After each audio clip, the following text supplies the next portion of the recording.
Hello, this is Dr. Philip Mease, Director of Rheumatology Research at Swedish Medical Center and Clinical Professor at the University of Washington School of Medicine in Seattle, Washington.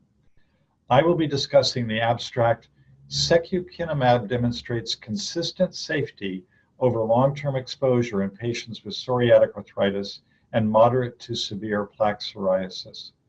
Updated pooled safety analysis by myself, along with Drs. McInnes and Reich and colleagues.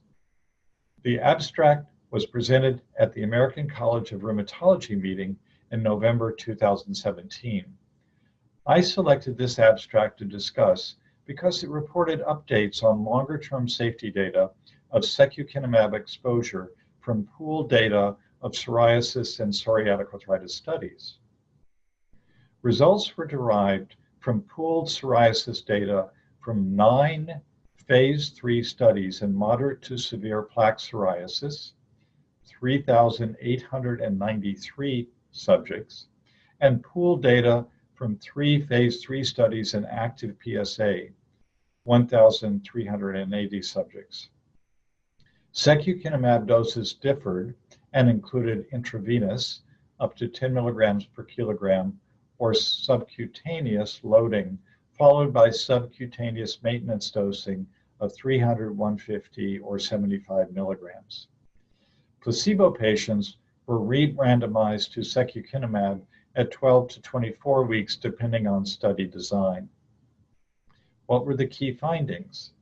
Common adverse events included nasopharyngitis, headache, upper respiratory tract infection, and arthralgia.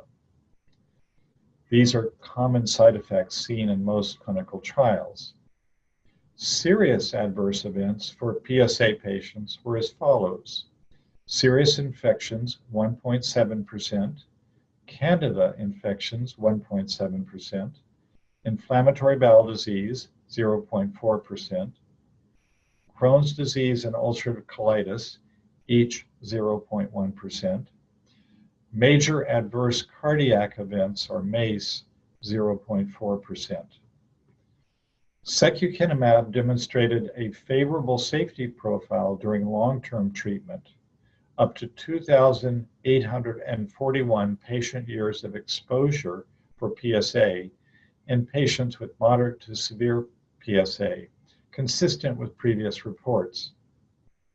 Safety was comparable across psoriasis and PSA patient populations, supporting long-term use in these chronic conditions. As lead author, here are my thoughts and analysis of this study. This study is the largest compilation of safety data for secukinumab in psoriasis and PSA to date, which means that the results more reliably teach us about safety in a large population of patients. We see that safety outcomes are similar between patients who only have the skin disease psoriasis and those with the broader impact of PSA, in which musculoskeletal manifestation exists as well. Although secukinumab does slightly increase the rate of serious infection, as is expected from a biologic agent, we see that the frequency of such infections is low. We also see some increase of a specific infection, Candida, which is to be expected since IL-17 protects against Candida infection, and thus inhibition of this cytokine may lower this protection. Fortunately, this adverse event tended to be mild to moderate and relatively easily controlled with topical treatment, or on rare occasions, systemic treatment. There was also a small signal for either recurrent inflammatory bowel disease in patients with known inflammatory bowel disease or new occurrence. Fortunately, the rate of this was small. It is not known if this is due to the agent not protecting against such an occurrence or possibly facilitating it. Keep in mind that inflammatory bowel disease is genetically associated with psoriasis and PSA, so we expect it to a certain extent in higher frequency in this patient population. There was no clear signal for a relationship with either malignancy or major adverse cardiovascular events.